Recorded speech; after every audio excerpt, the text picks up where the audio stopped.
La Guerra del Anillo es el conflicto bélico narrado en la obra de fantasía épica de El Señor de los Anillos, escrita por J.R.R. Tolkien, que nos narra un universo ficticio poblado por hombres y otras razas como los hobbits y los enanos, mezclando un mundo en el que se mezclan criaturas reales junto a fantásticas. La historia del anillo se desarrolla desde la Segunda Edad del Sol y durante el final de la Tercera Edad de la Tierra Media. Es cuando se dan los acontecimientos que vemos en las películas. Un grupo de tranquilos y apacibles hobbits tienen que salir de su país para destruir el anillo único, que provocará que el señor oscuro Sauron, el Maya, se lance a la conquista de los pueblos libres, disputándose el control de la Tierra Media y la posesión del anillo único con el que podría volver a traer al mundo una segunda oscuridad. Si bien esta guerra se libraría cronológicamente entre los años 3018 y 3019 de la Tercera Edad, las hostilidades comenzarían mucho antes, y de esto es de lo que os voy a hablar durante el día de hoy, por lo que será el primer capítulo de una serie de vídeos en los que os voy a narrar el contexto que no vimos en las películas.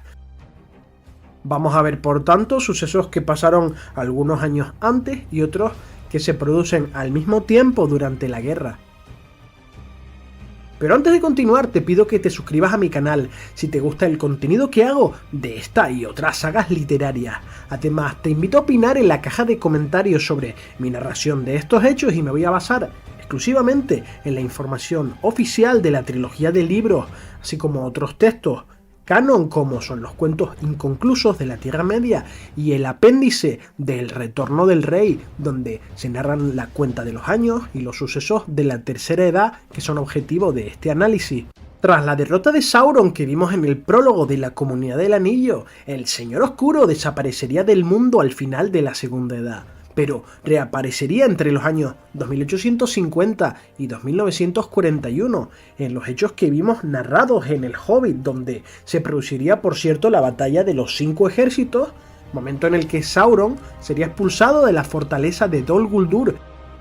Pero sería una retirada fingida, ya que, en realidad, Sauron se escondería en el este, reuniendo los anillos de poder de los hombres y de los enanos, y buscando noticias sobre el anillo único y también sobre el paradero del heredero de Isildur, al que vería como una gran amenaza.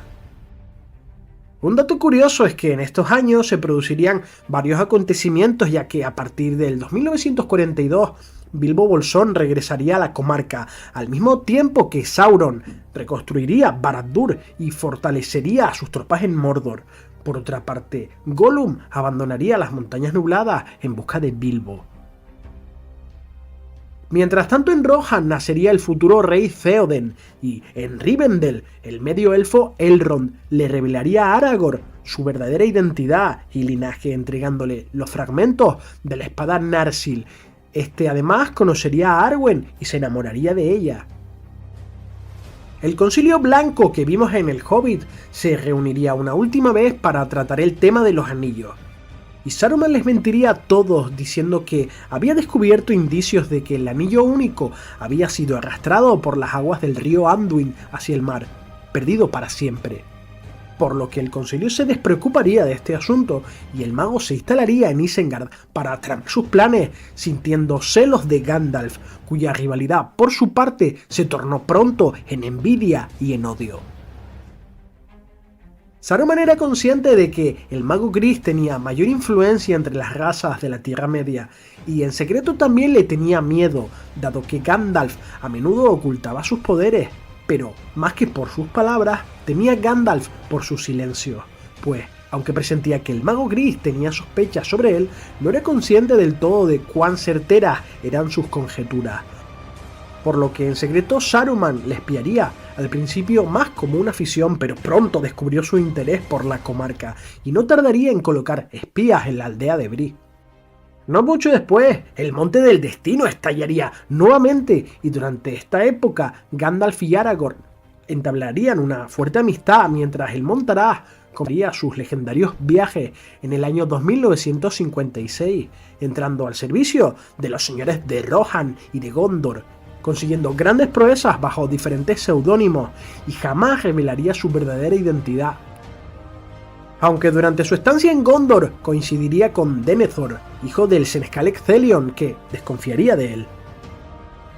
Algunos años después nacería Frodo Bolsón, concretamente en el año 2968, y 10 años más tarde vendrían al mundo los hijos de Denethor, Boromir y Faramir, que serían muy importantes en la Guerra del Anillo. El siguiente acontecimiento se produce en el año 3000, cuando la sombra de Mordor se propagaría y Saruman examinaría la Palantir de Orthanc, siendo atrapado por Sauron, y comenzaría a tramar junto a él, pero solo a su propio beneficio, pues Saruman codiciaba el Anillo Único y planeaba traicionar a Sauron. Al año siguiente, Bilbo abandonaría la comarca y las sospechas de Gandalf sobre el anillo se agravarían, pidiéndole a los Montaraces que doblaran la guardia alrededor de la comarca. Gandalf y Aragorn buscarían entonces a la criatura Gollum durante 8 largos años, registrando los valles de Anduin, el Bosque Negro y casi llegando hasta las fronteras de Mordor. Pero había una razón por la que no pudieron encontrarlo, ya que Gollum estaba atrapado en Mordor. Aunque lo dejarían escapar de allí con un maligno propósito, y finalmente Aragorn lo encontraría en la Ciénaga de los Muertos, llevándolo consigo al reino de Thranduil en el Bosque Negro para ser interrogado por Gandalf, que visitaría después Minas Tirith y encontraría un pergamino escrito del puño de Isildur, dándose cuenta de cómo podía reconocer el Anillo Único. Luego de esto comienzan los llamados grandes años de la guerra, por lo que voy a resumir lo que vimos en la película, ya que Gandalf llega a la comarca y verifica que el anillo de Bilbo es el Anillo Único, ordenándole a Frodo alejarse de la comarca y prometiéndole reunirse con él en la aldea de Bree más adelante, mientras el mago iría a Isengard a pedirle consejo a Saruman, siendo hecho prisionero allí al mismo tiempo que Gollum conseguía escapar del reino del Bosque Negro. Pero Gollum sería perseguido tanto por los elfos como por servidores del enemigo. Huyendo de ellos, se refugiaría.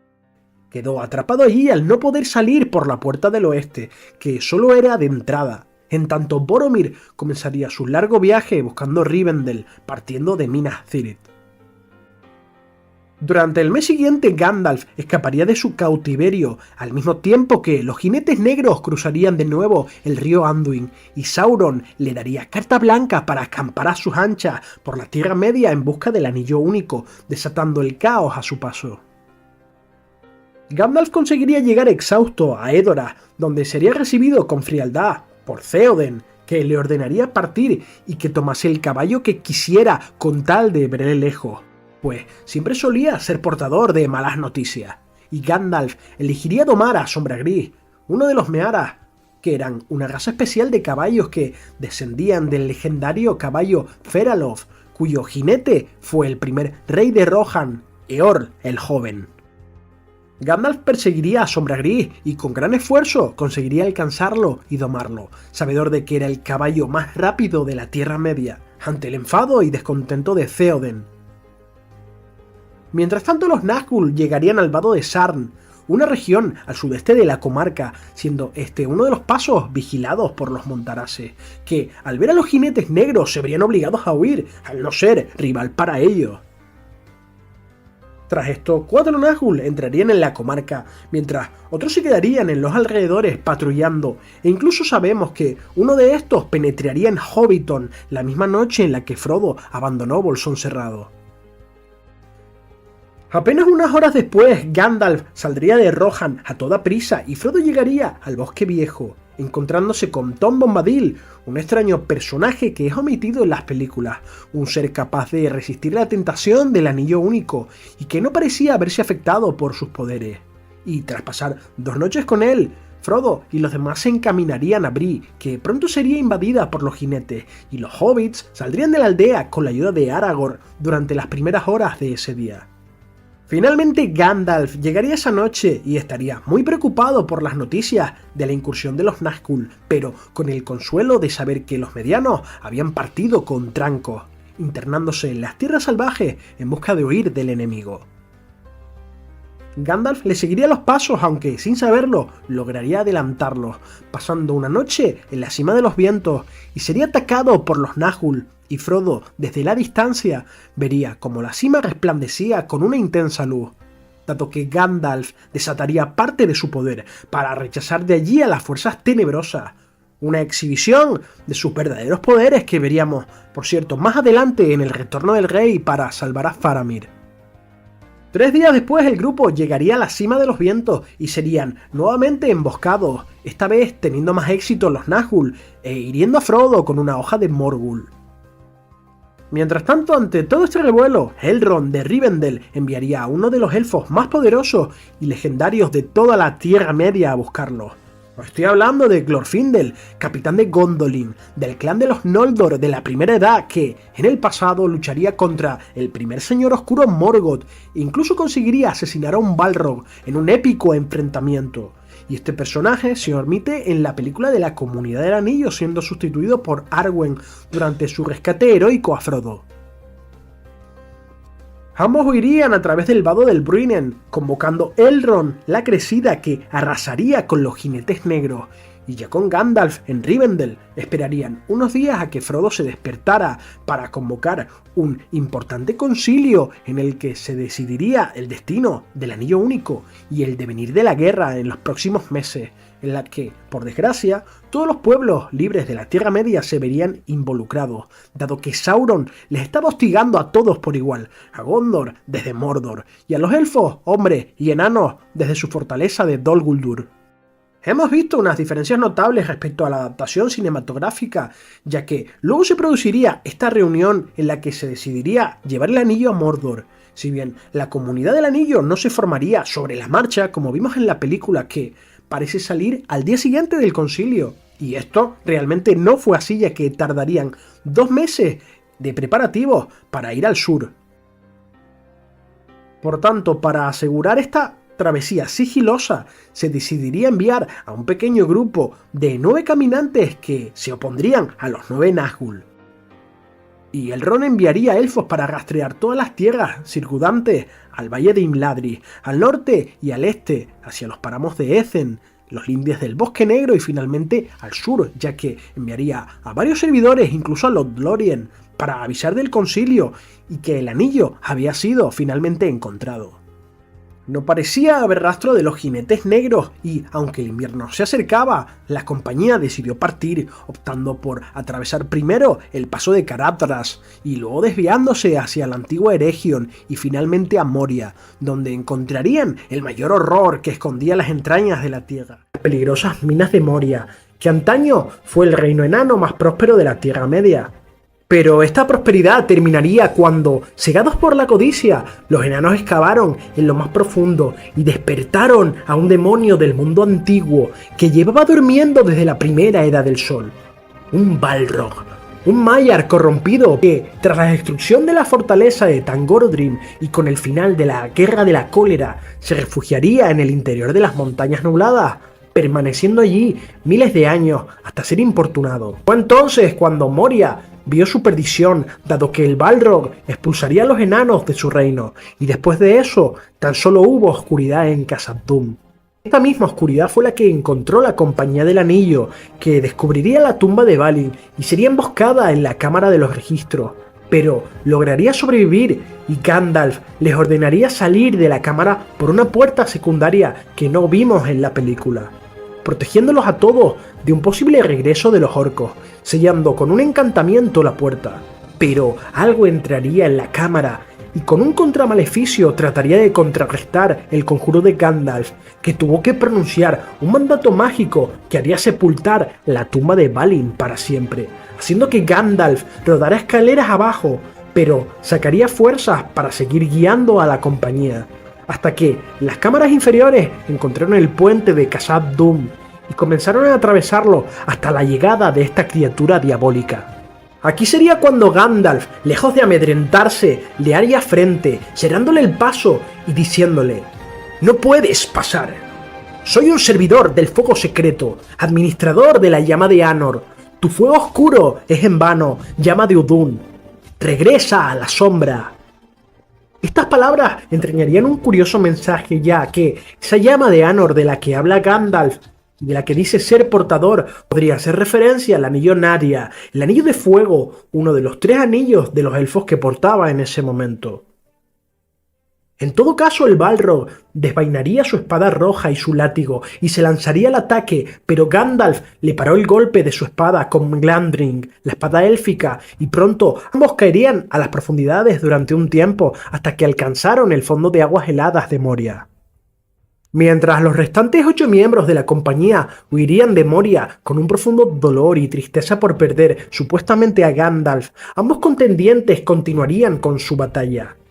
El agua había apagado el fuego del Balrog, pero no su furia y tampoco su fuerza, y aunque Gandalf lo doblegó con la espada de Gondolin, el Balrog huiría por unos pasadizos oscuros no construidos por la mano de ningún hombre o enano. El mago lo seguiría ya que sabía que la criatura conocía bien estos caminos y que al seguirle era su única posibilidad de salir. Finalmente ambos llegarían a la escalera interminable, una larga escalinata construida por el rey enano Durin I, hasta llegar a la cima de Sirak Sigil. Se produciría la batalla en la que ambos contendientes lucharon hasta la extenuación, y aunque el Balrog recuperó su llama y quemó al mago, él lo heriría con su espada. Ambos lucharían durante 5 días terribles, hasta que Gandalf saldría victorioso, esparciendo sus restos por la ladera de la montaña. Pero el mago llegaría a su límite y su cuerpo quedaría tendido sin vida, pero este no sería el final de Mithrandir.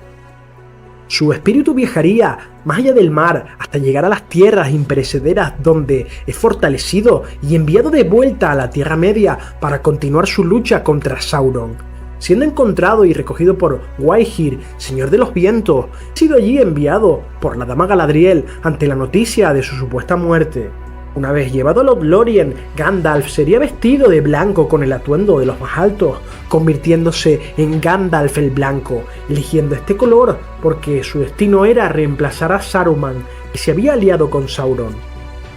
Poco después, Aragorn, Legolas y Gimli se encontrarían con Gandalf en el bosque de Fangor y viajarían juntos a Edoras para liberar al rey Theoden de la postración a la que Saruman le tenía sometido y para instarlo a tomar las armas y el liderazgo de su pueblo. Esto llevaría al pueblo de Rohan a tomar partido en la Guerra del Anillo.